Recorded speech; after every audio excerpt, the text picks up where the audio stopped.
Velocity समझो,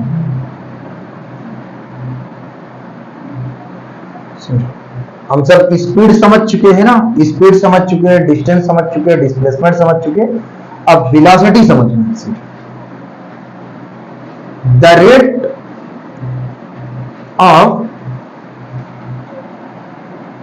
rate of change of displacement,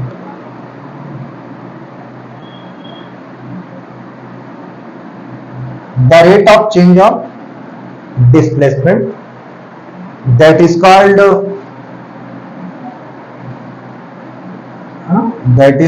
velocity। समझो, ये इसका डिफिनीशन है वेलोसिटी का। The rate of change of displacement that is called velocity. अगर हम सब इसके वर्ड से अगर फार्मूला निकालना चाहें तो बोल रहा है the rate of change of displacement, जहां पे रेट लग जाए इसका मतलब है उसके डिवाइड बाय टाइम होता है। इसका मतलब वेलोसिटी इज इक्वल टू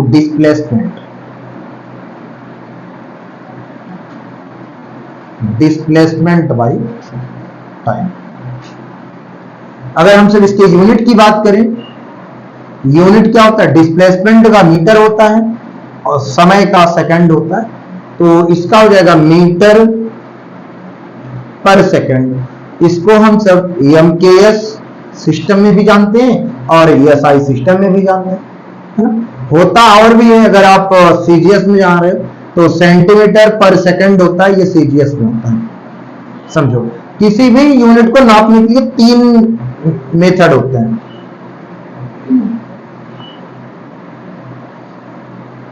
किसी भी यूनिट को मेजर करने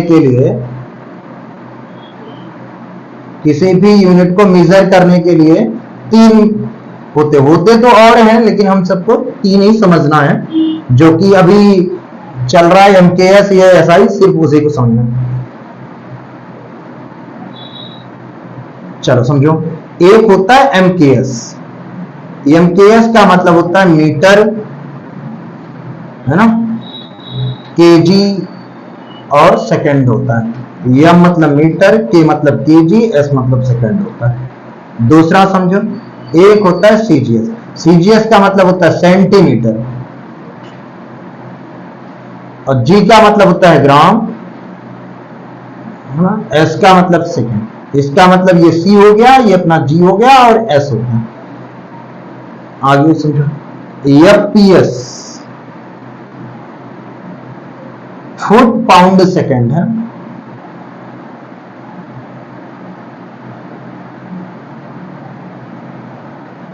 फुट को इंग्लिश में फीट बोला जाता है, तो याद रखेंगे फीट पाउंड सेकंड, है ना। तो ये एफ हो गया, ये पी हो गया और ये एस हो गया, तो 3 यूनिट होते हैं। तो आगे वाले जितने भी है ना, ये सभी लेंथ को मेजर करते हैं।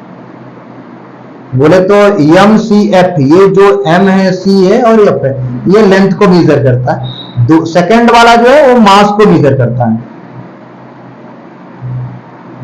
एस वाला जो है वो टाइम को मेजर करता है। मतलब ये यूनिट सिर्फ 3 को ही मेजर करने के लिए अलाउ करता है, लेंथ को, मास को और टाइम को, है ना। अगर इसका मतलब अगर यहां से आप निकालना चाह रहे हो, ध्यान रखना यूनिट का भी पूछता है कभी कभी एमसीक्यू में कि बताओ वेलोसिटी का एसआई यूनिट क्या होता है, तो मीटर पर सेकंड होता है। अगर हम सब मैथमेटिकल कैलकुलेशन से इस फार्मूले को समझें तो वेलोसिटी का वी होता है, डिस्प्लेसमेंट का डेल्टा डी लिखा जाता है, टाइम इंटरवल मतलब डेल्टा टी होता है, तो याद रखेंगे delta T by delta D. ये डेल्टा जहां पे लग जाता है इसका मतलब बताता है जिसमें चेंज हो रहा है उसको आपको लिखना है। मान लो डिस्प्लेसमेंट d1 और ये d2 हो रहा है, तो इसका आंसर चेंज जो हो रहा है उसको लिखेंगे, है ना। ठीक, समझा ना। अगर हम सब बात करें ग्राफिकल रिप्रेजेंटेशन का, है ना, ग्राफ विधि से अगर समझें, देखो ग्राफिकल रिप्रेजेंटेशन, चलो ग्राफिकल रिप्रेजेंटेशन ऑफ मोशन। इसमें से भी पूछता है क्वेश्चन, बोलता है कि ये बताओ ग्राफ पे प्लॉट किया जा रहा है, ये कौन सा मोशन है ना, समझो। तो हम सब समझते हैं ना, डिस्टेंस और time graph, distance time graph, समझो। ये अपना एक्स एक्सिस होता है, हमेशा हॉरिजॉन्टल में एक्स एक्सिस होता है और वर्टिकल में वाई एक्सिस होता है। ये ध्यान रखेंगे, हॉरिजॉन्टल में एक्स एक्सिस होता है और वर्टिकल में वाई एक्सिस होता है। अगर हम सब टाइम को एक्स एक्सिस पर प्रेजेंट करें और डिस्टेंस को इस पे प्रेजेंट करें, है ना, तो डिस्टेंस को हम सब लिखते हैं डी से, है ना। डिस्टेंस अगर डी है, टाइम अपना टी है, ये टाइम है, समझो।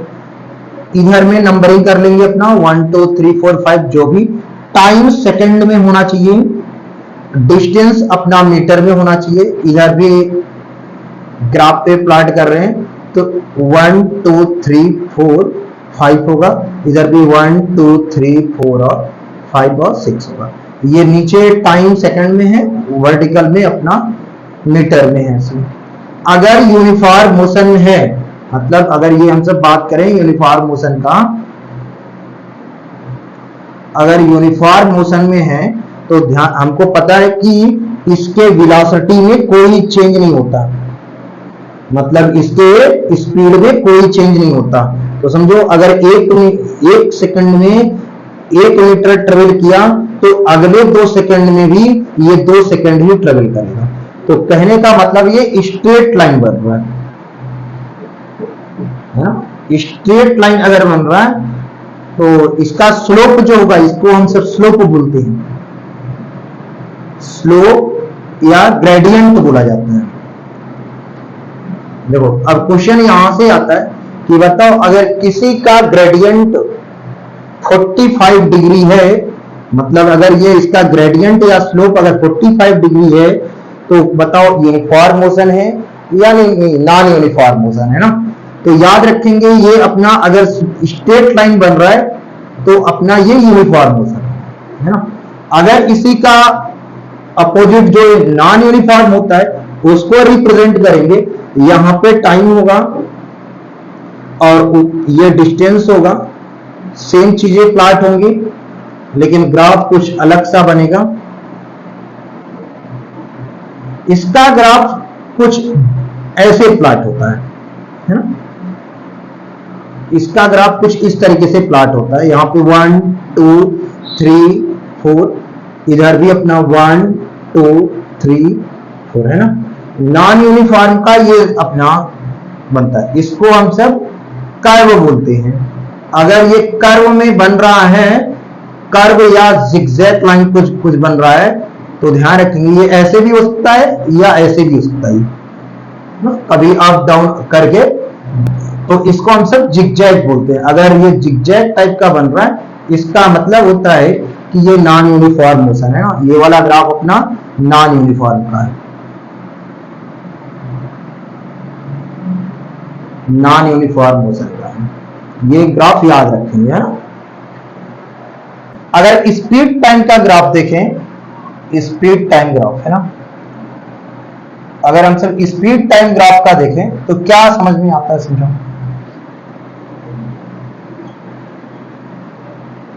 ये अपना टाइम एक्स एक्सिस पे रहना चाहिए और वाई एक्सिस पे अपना स्पीड होना चाहिए, ये स्पीड है वाई एक्सिस, समझो।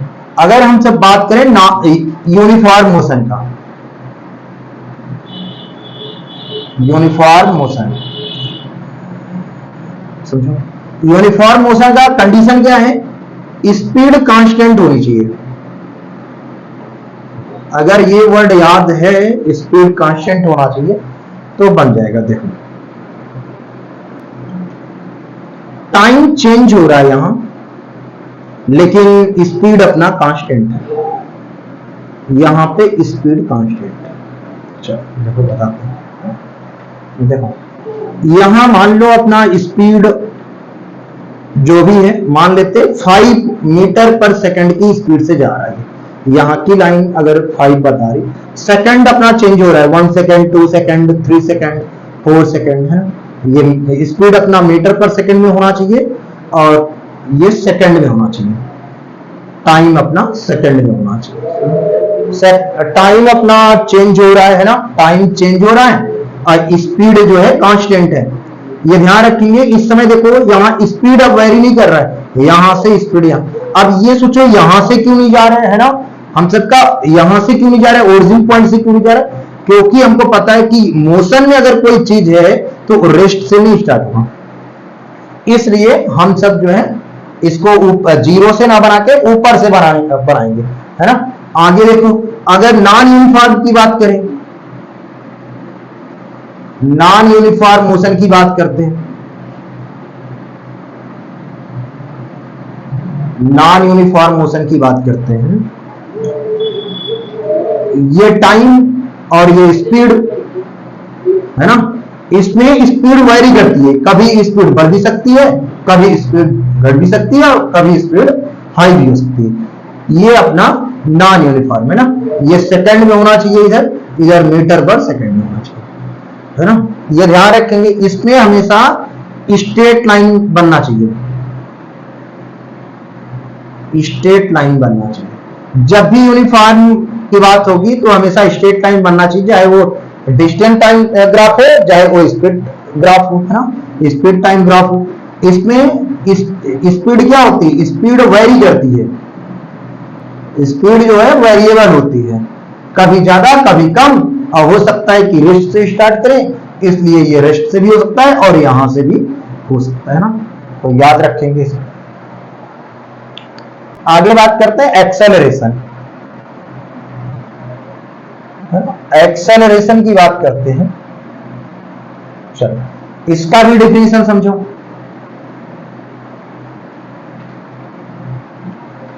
The rate of change of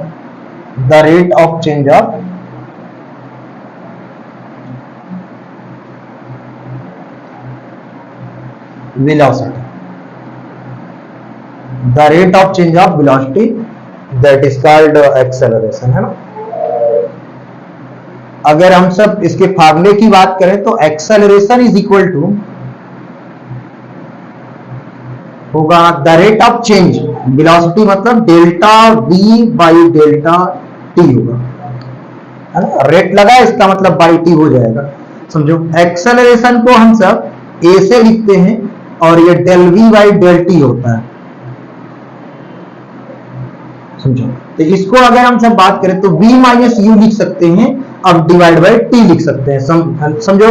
लिख क्यों सकते हैं, डेल v बता रहा है कि आपका कोई दो होगा, तो हमने मान लिया इनिशियल वेलोसिटी u है और फाइनल वेलोसिटी v है। अगर डेल्टा v निकालेंगे तो इसका मतलब ज्यादा में से कम घटाना है, मतलब फाइनल में से इनिशियल को घटाना है, तो v माइनस ये होगा। अब ये जो वेलोसिटी है किसी टाइम के लिए हुआ होगा, वही टाइम हमारा t है। देखो मल्टीप्लाई करा देंगे तो a इंटू टी बराबर v माइनस यू हो जाएगा। हम सब u को इधर लेके आ जाएंगे तो a into t plus u हो जाएगा बराबर v is equal to u plus a t. ये फर्स्ट इक्वेशन है, ये फर्स्ट इक्वेशन ऑफ मोशन है, मोशन का फर्स्ट इक्वेशन है v बराबर u प्लस ए टी। इसको समझो, अप्लाई कैसे करना है ना, इसमें हमारे पास चार वेरिएबल हैं, v है, u है, a है और t है। v क्या है, अपना फाइनल वेलोसिटी है, u क्या है, इनिशियल वेलोसिटी है,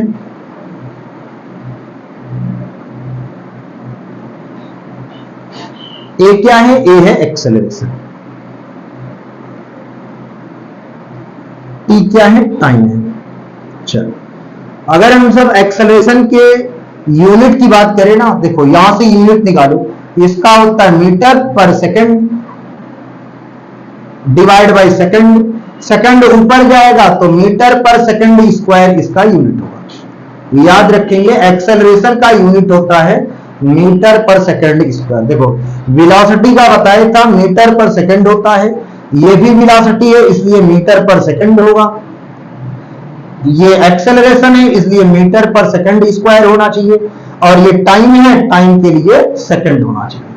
ये याद रखेंगे। देखो अपने पास 4 वेरिएबल हैं, इस 4 वेरिएबल में से कोई 3 वेरिएबल, समझो 4 वेरिएबल में से कोई 3 वेरिएबल दिया होगा। मान लो v दिया है 10 मीटर पर सेकंड, u दिया है 5 मीटर पर सेकंड, a की वैल्यू पूछ रहा है और t दे के रखा है 10 सेकंड, है ना। इससे कैलकुलेट कर लेंगे। देखो v की वैल्यू पुट कर देंगे इसमें, u की वैल्यू 5 यहां रख देंगे, a निकालना है t की वैल्यू, तो समझो यहां से निकालेंगे v बराबर u प्लस at से, तो v की वैल्यू कितनी है 10 है और u की वैल्यू 5 है, a फाइंड करना है, इसकी वैल्यू 10 है। तो इसको 5 को इधर लाओ, है ना, a इंटू 10 हो जाएगा, तो इसमें से 5 होगा, ये 10 मल्टीप्लाई कर रहा है इधर डिवाइड करेगा, a बराबर, तो इसकी वैल्यू होगी 0.5 मीटर पर सेकंड स्क्वायर हो गई। तो याद रखेंगे 4 में से 4 अननोन में से कोई 3 हमको नोन होना चाहिए, अदरवाइज नहीं निकाल पाएंगे। हाँ 4 में से कोई 3 पता होना चाहिए तभी निकाल पाएंगे, अदरवाइज नहीं निकाल पाएंगे।